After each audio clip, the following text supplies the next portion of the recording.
Thank you. Alright guys, this is 2013 Dodge Caravan.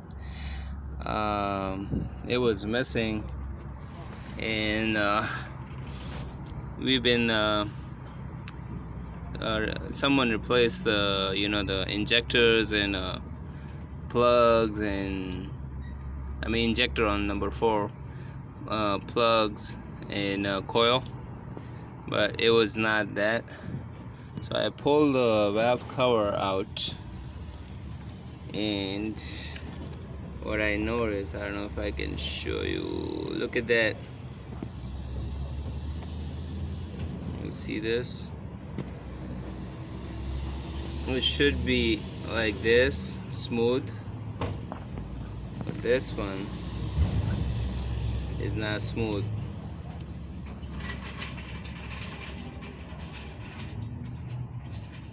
Yep, so it came this yep, it's done.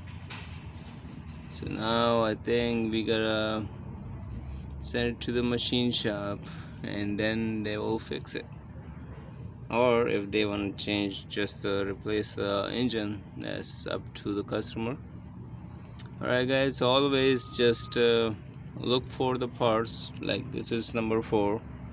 Cylinder number 4 was missing, so I was checking everything, if anything is loose or anything. Look at that. Yep.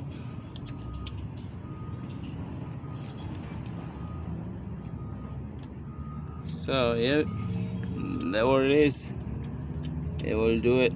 Alright guys, thank you so much. You guys have a good day. Alright.